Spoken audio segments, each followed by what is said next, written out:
Welcome to Entomb Valley, the site for our first match between these two players, these two titans of their respective communities. In the top right corner, we have from Team Evil Genius's Raid Call. It is ThorZaIN, the reigning WCS Sweden national champion, winner of DreamHack Stockholm earlier this year, and currently 1-4 in the North American Star League.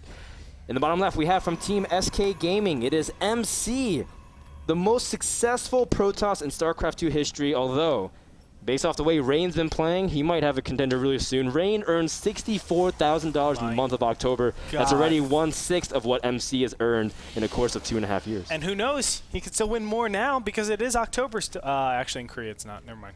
Take it back. But nevertheless, so we have these two players. I would say MC is the small favorite going into this, as ThorZaIN just has not been performing in the NASL. We can see that he is already starting off with, I thought it was going to be a 14 Nexus, but he is going ahead and putting down the gateway. We do have a gas opening from ThorZaIN. This has been getting a little bit more popular in the TVPC, Foden. Yeah, I think people have been realizing that if you try to open too greedy, Protoss can punish it a lot easier with pressure timings. And also just increases your versatility. A lot of Terrans love going for things like Hellion drops, as we saw, videos pop up on Reddit all the time of, Hellions killing probes. Things like that can really confuse it. And also, I think it's time for ThorZaIN to also mix it up too on his personal level. He's been known for a long time to be just a predictable macro player, always going for one rack fast expand, always going for the heavy 3 base play and take it slow. Once in a while, mixing up is never a bad thing. That's right, and on Entombed Valley, there's definitely a lot of different ways that you can mix it up and be pretty successful. Now, there is the first probe coming in here, and if you can see the gas going down, or even the command center, that'll be very successful. But no, the probe doesn't even see the command center or up this ramp, so that's a big problem. Right now, there is the range that it could be some sort of gas opening, but more than likely, MC is saying to himself, my opponent's probably taking fast expansion. I know we're cross positions. That is a little bit of a problem because there's a lot of times when Protoss is caught off guard, they take an expansion. Hellion builds can be super, super effective.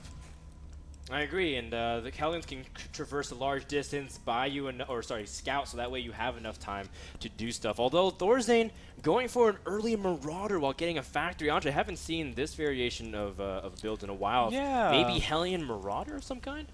Maybe. It's most likely something like that. We could probably even see a Starport coming in here, or maybe not. There's no second gas, so I take that back. So we will just have Hellion Marauder, as you just said. A little bit of engagement in the middle of the map. I'm not quite sure. It looks like a probe was killed so far. But that being said, MC probably will lose his Zealot. And if he's not careful enough, he could potentially lose his Stalker because, remember, Concussive Shell is there. This is a very dangerous time for MC to actually be pushing out here. And oh no, Frodan! This is bad. Oh, wow. Is he be able to get it either way? The Hellion should be able to continue to add damage. Right. This one Zealot might get caught. Ooh, MC playing with fire, trying to kite as best as he can. Add some damage onto that Hellion as it's running away. These early units matter a lot because things are compounding over time. 2 Marauders can snipe out units really quickly, especially when it comes to Stalkers. And he's going to go ahead and try even using the Hellion to confuse the AI. Awesome job by ThorZaIN to micro here.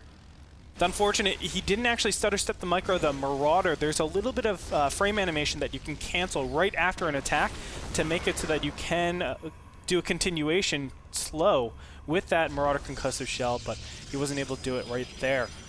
Still, ThorZaIN is in an uncomfortable position, but there are SCVs that are being pulled right now. That'll help out quite a bit. These bunkers dropping down are a little bit late, but that says, hey, MC, come at me. You have to do it really quickly, or your Nexus is going to go down.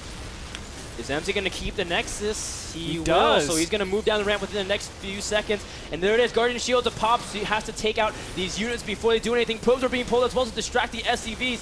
Hellion's being pulled back, trying to see if they can dodge some of the damage. Marauders doing a good job picking off the Stalker count, but there's a little bit too many units, and MC will stabilize.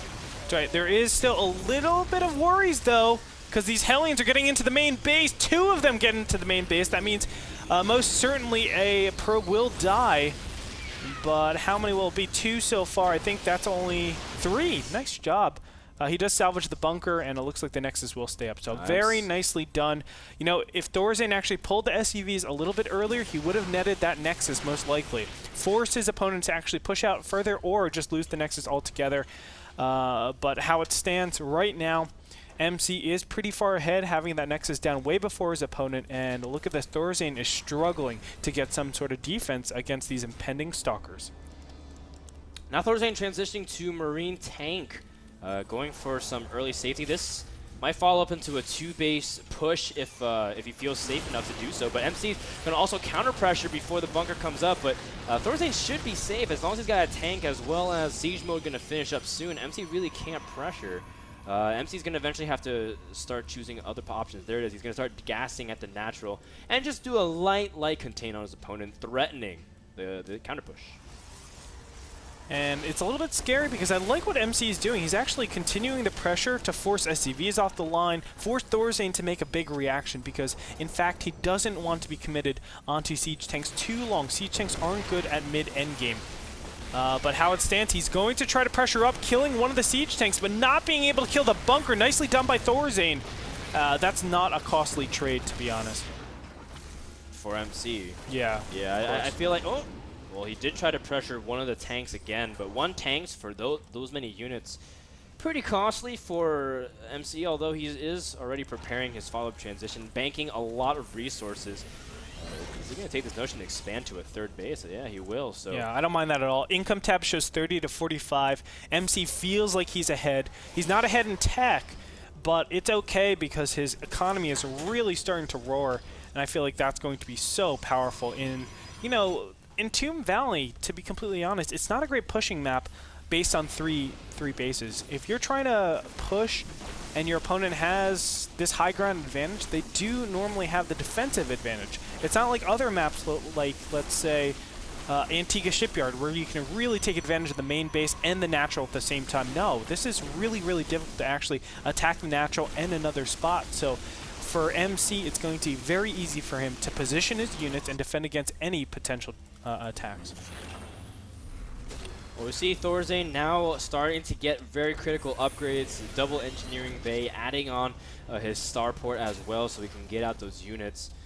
Is he going to go for a counter push? He can't play this far behind of his opponent because eventually MC is just going to have too large of a macro ability, especially with charge onto the field, as well as his double forge starting on the same time as double engineering bay. MC is going to be ahead in upgrades at one point, and that's just going to be hard for ThorZaIN to climb if he's going to be down in upgrades and down in the production capability. That's right, and as we can see, a lot of barracks are already down, and as you said, the E-base.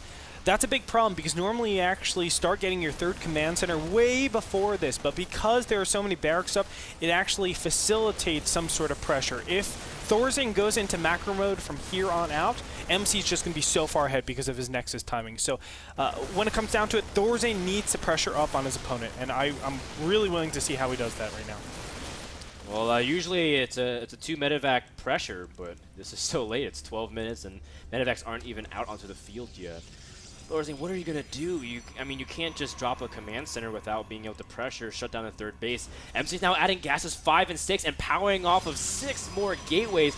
This is going to be devastating, especially now he's getting war prisms out to the field.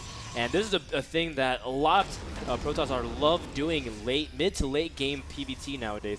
Getting a war prism in the middle of the game, pressuring Terran instead of letting them pressure the Protoss. And the Templar Archives is going to be so valuable in this situation. Not only do you feed back the medevacs and really make them useless, but the Archons become invaluable. It allows like these force fields to be thrown down, and then you can just bust them with your Archons. That might seem counterintuitive, but a lot of times you use the force field to trap a certain amount of units, and then your Zealots are trapped. But now your Archons can bust through, and then you can do continuation attacks and keep up the pressure. We're going to see 2 medevacs being dropped, one at the top, one at the bottom, but MC looks like he has units all over the place, and with the mass burst amount of units that he can put down, 9 total gateways, I feel like this will do very minimal damage. Yeah, it's going to be very tough, especially if he's just throwing a couple Archons there to absorb some of the damage, as well as the cutting from the Marauders.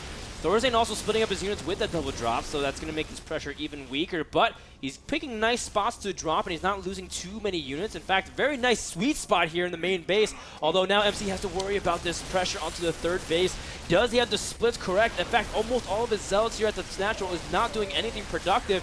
ThorZaIN finding a small little opening at the third base. That's right, but all that needs to happen is the congregation of units and then the commitment of all of these units as well. Looks like ThorZaIN will be able to clean up a lot of units. Doing a great job, actually. MC uncharacteristically mismicroing a lot of this, Frodan. He's worried about the main base drop, doesn't want to lose his tech. More zealots being warped in.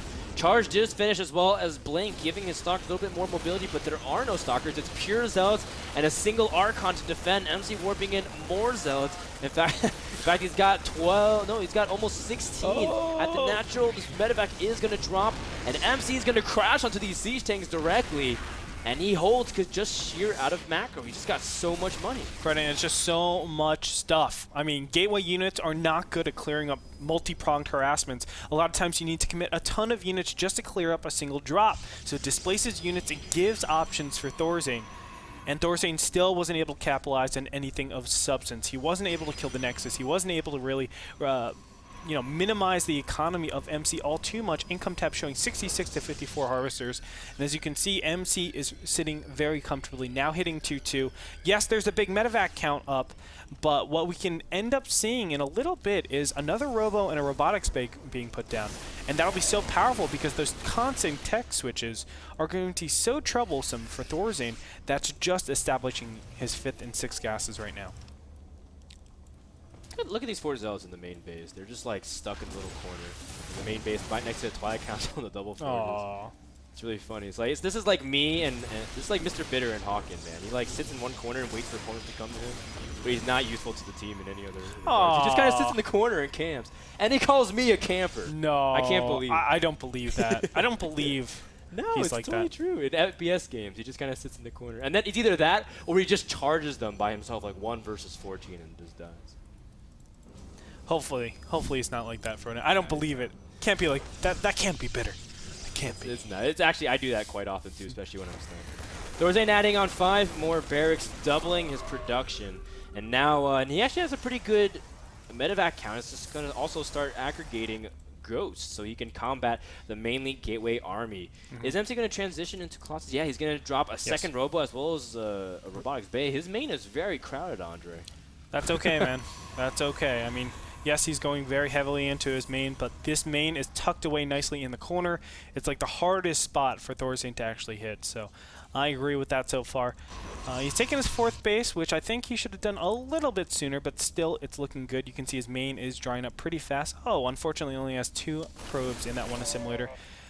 But how it stands, I mean, ThorZaIN is just now reacting to the High Templars. Remember, I mean, Terrans normally want to be ahead of the Protoss. That's how you can tell a lot of times if they're winning the game. If they're able to actually receive the High Templars pretty easily, then they're looking to be ahead. If they're actually reacting to the High Templars, then you're not looking too good, because now that he reacts to the High Templars, MC can just completely tech switch and go something like Colossus, and you're not going to have a heavy Viking count because you're investing all of your gas into ghosts and medevacs. That's a really tough thing to do. And now ThorZaIN, you can see, is 137 supply to 188. This passivity favors MC just so very much. MC now starting to transition to Colossus Factory, also scouting at the natural just to get a general sense of what his opponent's tech is at. Just like you said, MC is just going to have so much. He's already almost maxed. He's going to start the banking process, which makes it even more difficult because not only are you fighting one giant Protoss army, you're fighting the potential instant remax of Zealots that's going to chop away your already weak and stimmed units. That's right. ThorZaIN now also trying to add mass ghosts all as well as Vikings, but he's stretching himself very thin because you can see his +3 armor is very far behind. MC already has finished 3-3. Yeah, this kind of feels like TVZ right now, where Protoss is actually Zerg, right? Like, they're just relying on that bank to remax and overwhelm his opponent. And with MC taking expansion so aggressively, I feel like it's completely that situation. Now the battles work out very differently, so we'll see if MC is able to be that cost efficient, because let me tell you, when you have a good ghost count like ThorZaIN does, when you have a decent Viking count to deal with the Colossus, then hey, I mean, you're going to be very retentive in everything that you do. So MC could potentially just lose straight up in the confrontation, and then it could snowball for ThorZaIN, or he could just roll over his opponent with massive, massive, overwhelming units. MC now getting all the tertiary upgrades, really. Like, he's getting gravitic boosters for his observers as well as shield upgrades, but realistically, in the eyes of EMP, shields upgrades aren't that high of a priority. We'll see if ThorZaIN is able to get a really good engagement. There's really tough spots for Protoss to kind of attack, especially near the 4th base. Terran control there for a while, so MC is doing this very systematically. He still has a Warp Prism as well in the top center of the map if he chooses to go for a reverse, or sorry, a behind-the-back storm drop of some kind. And that'd be really cool. Imagine if you flank with Templar from behind to storm. Oh yeah. The Warp Prism. Oh, really cool. Beautiful storm on top of all those units. ThorZaIN not paying attention, and we might have a little bit of trouble for ThorZaIN here. Now there is that Planetary Fortress that helped out so incredibly much.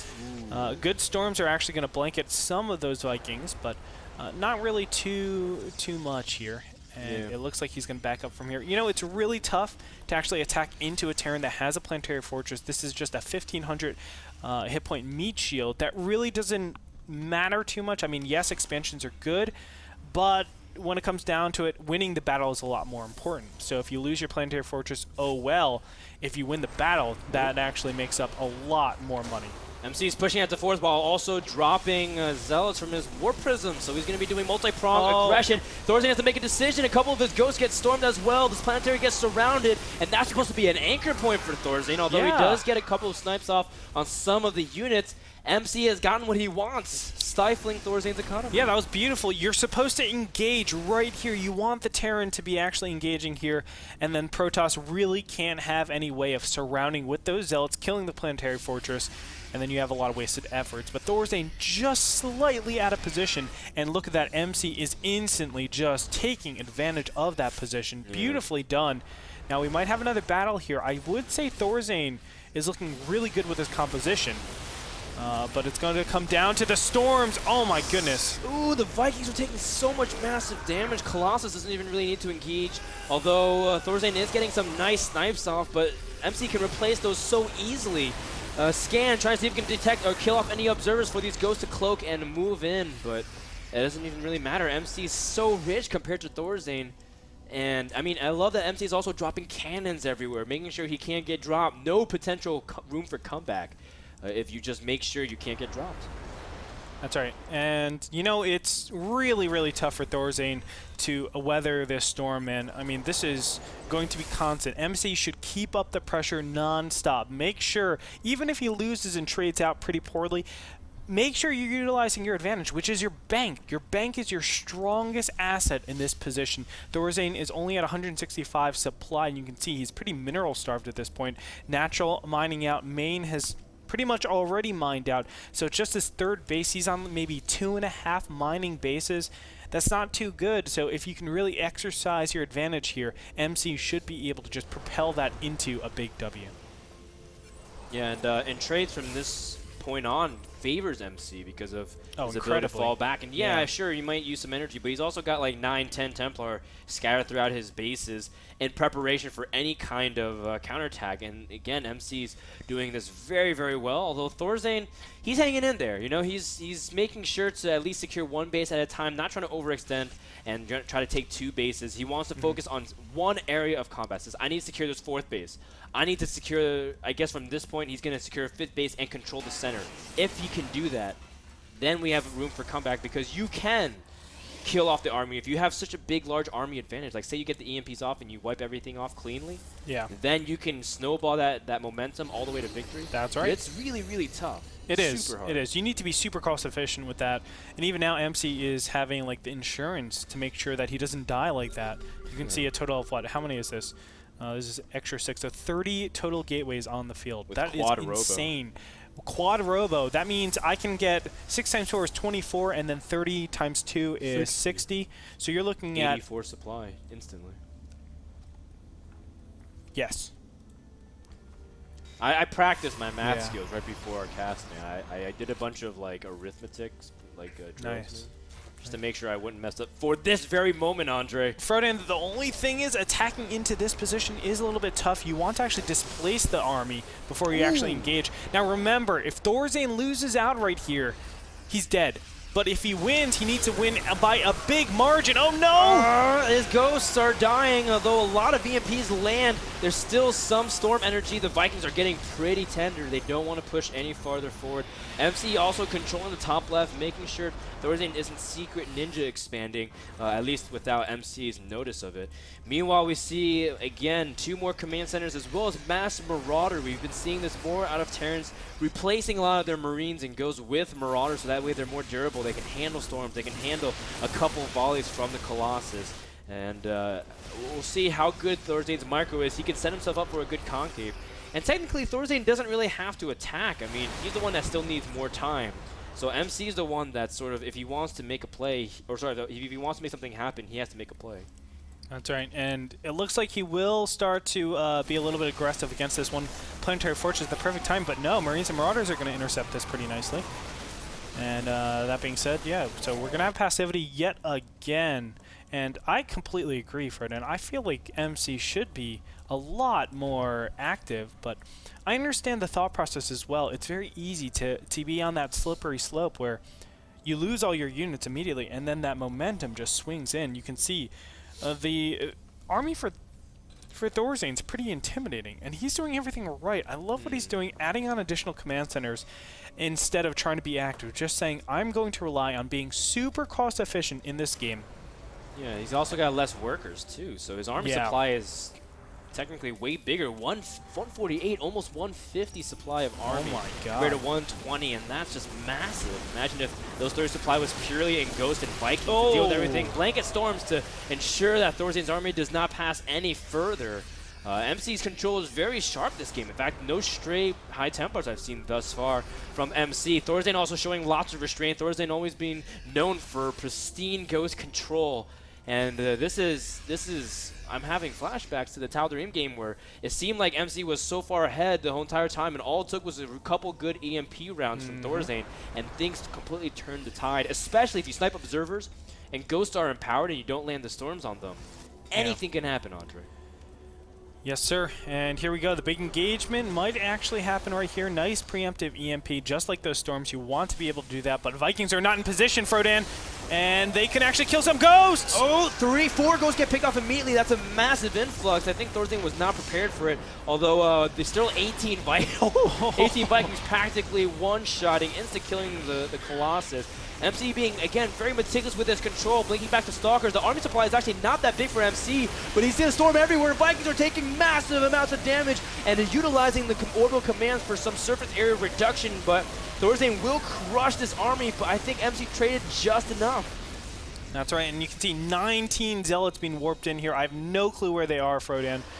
But, oh my god, there they are. Holy moly, that's more than 19. It's a total of 30 Zealots. 30 Zealots, 60 supply will be the reinforcement here.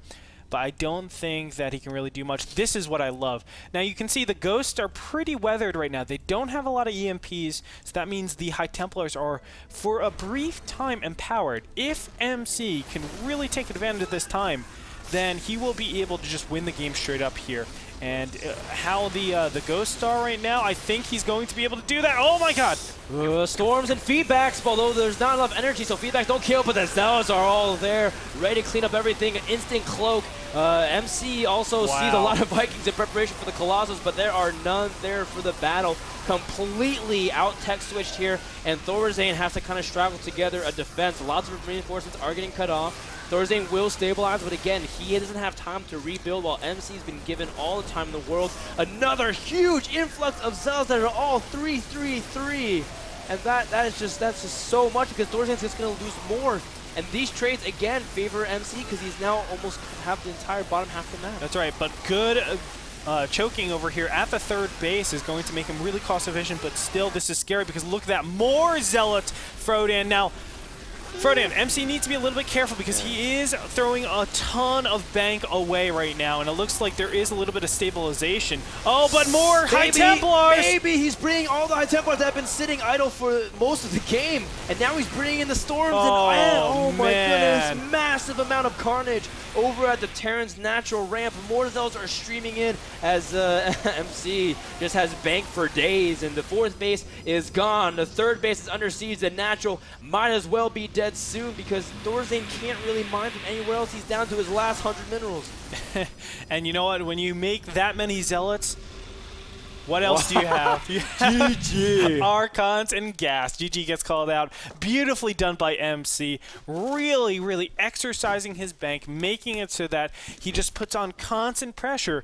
And you know what? Terran needs time. They need the ability to actually get those EMPs out, get those that energy, and be able to not only snipe, but EMP blanket the Protoss army.